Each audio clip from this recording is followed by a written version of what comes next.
Christina Asima was just 13 when she got married.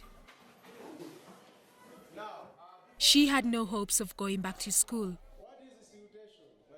Now 16, the Malawian youngster was married to a man twice her age for 3 years. She conceived her first child when she was 13. My mother remarried and I was left alone at home with my siblings. Later, my friends convinced me to start going out with men so I could have extra money. I later got pregnant and dropped out of school, and then I went to stay with that man. Christina and her 2-year-old son were rescued months ago from her husband by a local NGO in Malawi called the Girls Empowerment Network. She has now returned to school and can only hope that other girls will learn from her experiences. I am happy now. I was saved from marriage and enrolled back to school. I also have many friends whom I share my experiences, and they also say that they are learning a lot from it.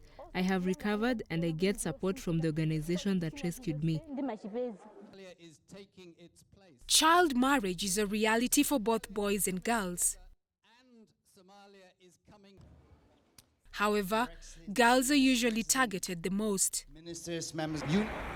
Half of all girls in Malawi are estimated to be victims of early marriages in the country. Girls here are legally allowed to marry at 16 or 15 with parental consent. UNICEF says half of them wed before their 18th birthday and nearly 1 in 8 is married by 15. UNICEF again places Malawi at 10th position in Africa out of over 20 countries in rates of child marriage at 50%. That's ahead of Mozambique and Madagascar at 48%, followed by Somalia, Sierra Leone and Zambia. But Malawi isn't even the worst. Niger has the highest rate of child marriage in the world at 75%, followed by CAR and Chad. Pressure is being mounted on these countries to put in place a proper framework that will end arranged marriages for young girls.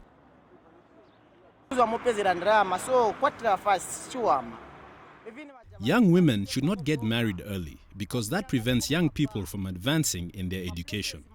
Government should pass stronger laws that prevent young women from accessing places like bars where they spend time drinking alcohol and getting sexually abused by grown men.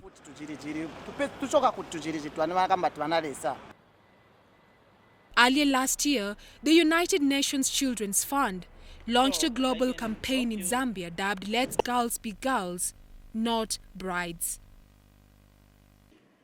The campaign's mandate is to educate communities on the need to keep girls in school. Nobel laureate Desmond Tutu, together with Princess Mabel van Oranje of the Netherlands, were in Zambia to drum up support for the initiative. 15 million girls getting married every year before the age of 18. You know what that means? It means one girl every 2 seconds. That's a girl, another one. That's what's happening. But these girls were invisible. Almost nobody paid attention to them. And yet we know this is a major human rights abuse, but it's also an impediment to development. Because 6 out of the 8 Millennium Development Goals are not, we cannot achieve them as long as child marriage continues to exist worldwide. Early marriage not only deprives girls of education and opportunities, but also increases the risk of serious childbirth injuries. Any girl who is younger than 19 years of age is likely to have either complications or, in fact, dies as a result of bearing a child. And we wanted to be able to encourage Zambia to intensify the efforts, help young women stay longer at school. Back in Malawi, Aid agencies are working with traditional leaders and the government to rescue girls like Christina from forced marriage. The country recently voted to outlaw the practice by raising the minimum legal age of marriage to 18 from 15. The new law aims to give sharper teeth to the watchdog efforts, enforcement and the rescue of child brides. However, there are concerns as to whether they will be able to change people's mindsets based on their respect for traditional practices.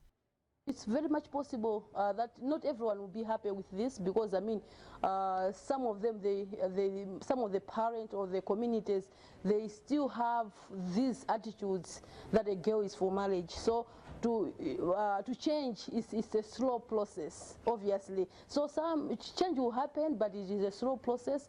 Not everyone is happy with the change, but change is inevitable. It has to happen anyway.